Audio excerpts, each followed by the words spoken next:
Kyle here from allmediareviews.blogspot.com. I'm here today to talk about the brand new self-titled epic Hours album. Ours, Jimmy, also somewhat known as Jimmy Necco and company, family, friends, going back to the early 90s, the first album. I'll just kind of go over an overview for those. I've done a few videos about them, specifically the artist review, but Sort of Lullabies, of course, came out in 2001. This is a promo. Precious came out in 2002, the year after. Mercy for the Dancing for the Death of an Imaginary Enemy came out in 2008.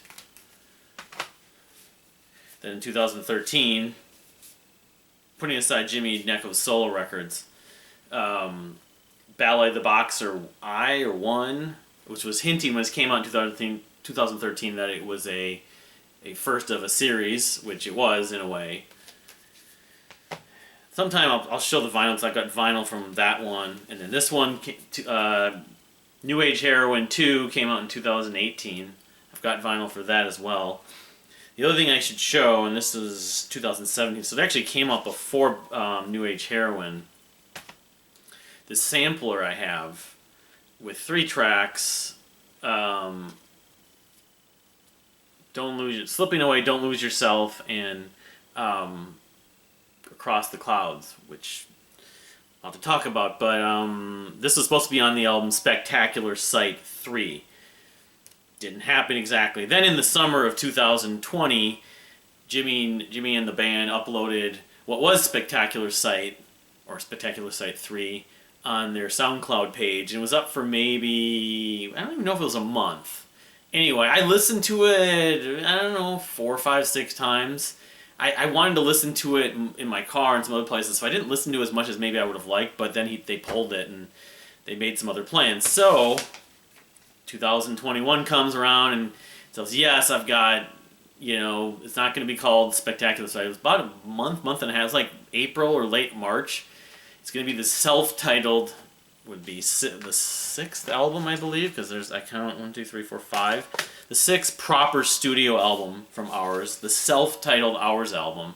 And it was released on May 14th or 15th, 2001, the same day that was the anniversary of their, somewhat acclaimed debut album, Distorted Lullabies, which came out in May 15th, 2001. So there was a lot of sort of synchronization, and they also announced there were 2 EPs being released, and they released an EP back in 2020 as well, or was it 2019? The Media Age, I think it was 2020 as well. They put that out as well, some singles. But so here's the package I got. It's a really well made, well presented rather.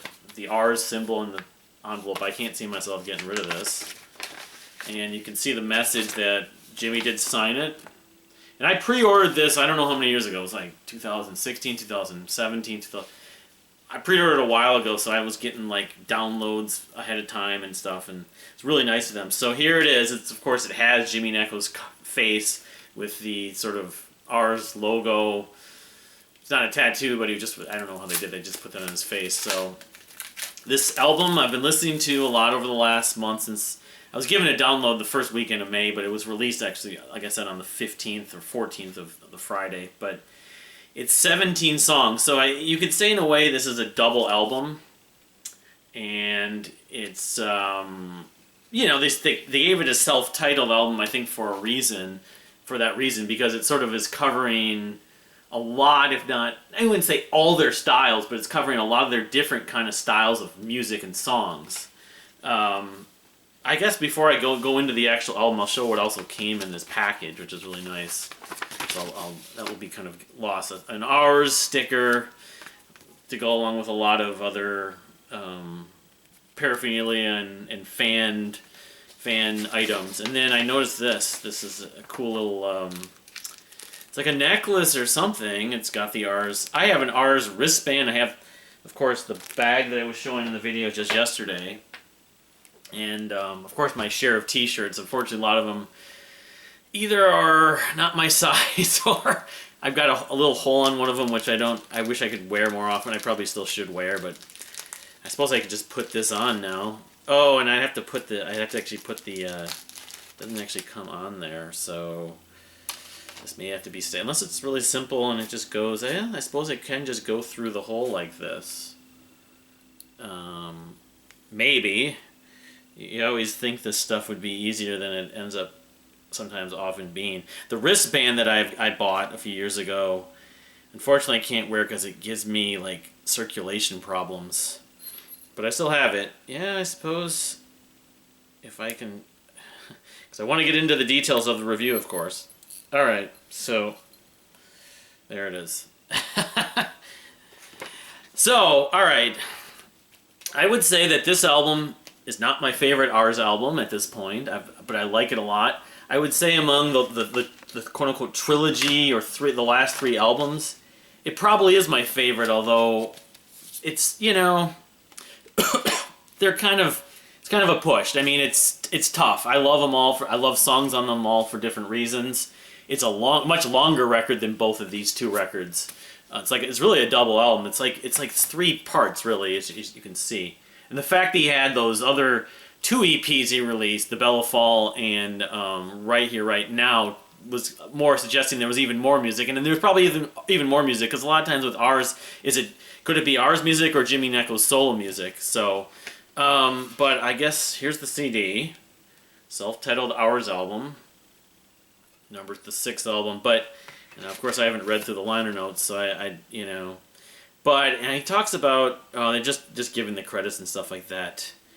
Vinyl's probably coming later. Okay, so there are different subtitles. The Towering Garden is the first 1, 2, 3, 4, 5, 6, 7 tracks through Across the Clouds. The second part is As You Write, which is a weird Azurite, which is 8, 9, 10, 11, 8 through 12 from Don't Lose Yourself through Bring It On. And then the last part is called Spectacular Sight, which begins with Spectacular Sight, I think. Or no, Spectacular Sight's in the second part, but the third part is Spectacular Sight, which goes from Eyes through Echo, which is then 13, 14, 15, 16, 13 through 17. So the best songs on here, though, my favorite songs at least, Get That Feeling is a absolute stone cold banger. That's as catchy of a song as Ours has ever done. Although it repeats "Get That Feeling" over and over. Get that feeling now. But it's an earworm. It goes along with off of this album the song "Sing," and this album New Age Heroin, "Pain Inside." They're just so catchy. It's like Worst Things Beautiful in some way. I can't get it out of my head. It's the second to last track on the record, which I don't know if that was intentional or whatever, and I don't think it was on the version that was uploaded on Spectacular Sight in 2020. The other real staple track for me on this album is Across the Clouds, which again, what I've heard on this was on the sampler that he gave a lot of the people that pre-ordered back in 2017. I think maybe it was the Black Card holders, but it's just dreamy and cinematic, and it's just so moving, Across the Clouds. Lyrically, it's inspiring. I think it works even better within this record. And that track is in the middle. It's track like 8 or whatever, 7 or 8. And so I think it, from a standpoint of compared to Get That Feeling, I enjoy it because you don't have to wait so long to get to that song. But every song I, for the most part, like different moments. My third favorite track probably would be now the track Eyes. I love this sort of gothic, sort of brooding crescendo, moody piano piece. I was thinking of a song it reminded me a little bit of. It's not identical, in a lot of ways it's different, but it's similar in sort of the tone, the atmosphere, and the use of the piano, sort of the atmospheric piano. Queensryche's track Lady Jane off the Promised Land album from 1994. Yeah, I get goosebumps with this song now, Eyes, and the climax with Jimmy. It's like a few other songs, but my others are From Where You Are. The live version of From Where You Are just blew me away a few years ago. I still like it. It's classic Jimmy Necco, impassioned screaming, impassioned vocals. Gold's one I'm kind of starting to like a little more here and there. It's got a little synth at the beginning. It's nice atmosphere. It's kind of catchy. Bring It On. They had a video they made and they just uploaded a couple days ago. Catchy, kind of punchy. There's 17 songs here, so it's a lot to take in. I think that's both the strength and in some ways like the weakness of this record, in that it's 76 minutes, and You Are the Answer is another good song. It's got sort of this sort of not industrial, like the guitar part at the end. A lot of these songs, they start slow and they climax or build to a section I really love. Eternally, get the vocal part and the string section kind of gets in my ears and my head after listening to it. I was thinking, though, I wonder why they didn't actually have the string section echoing the vocal melody. You lose my way. I don't know. The last track that goes after Get That Feeling, the echo, is great. It's really uplifting. That's another one of the better tracks on here that, I mean, they have a history of like almost every one of these albums that like fall into my hands off of Valley of the Boxer 1, and you know, I look, you know, like what is it? Not Broken. Red Stars. Yeah, Red Colored Stars off of Precious. Almost every album, Get Up, the closing track is uplifting, and it also it's one that I always enjoy. New Age Hair and Ring the Bell was maybe the one exception, you know, compared to some of the others, but it's not a bad track, that track, but I'm thinking of Meet Me in the Tower. I mean, As I Wander ends to sort of lullaby, but I always think of this album, basically the climax is Meet Me in the Tower. So Echo and Get That Feeling. It's a little bit like Pain of Salvation's B, where you have two sort of wonderful songs at the very end of a sort of an epic record. But, you know, the title track has some moments, especially toward the end. It builds to a great piece. On Spotify, I think I hearted almost every song on here. I hearted that one. I think Lose Control, I'm sort of lukewarm about it. Kind of gets a little repetitive. Are You Listening to the opening song is good. I'm not, you know, in love with that song, but it's fine. It opens, it gives energy from the get-go. It reminds me a little bit of some of the other opening tracks. Not on New Age Heroin, but on some of the others, like Valley of the Boxer, was it Pretty Pain? What is it? If There's Love, that one, it stands out in that it's really just like an instrumental, and then it's like 2.5 minutes, and then there's Jimmy kind of wailing it with no lyrics. I think is it Lose Control or Don't Lose Yourself? I get those two mixed up. Anyway, so it's a lot to take in, and I've been taking it in.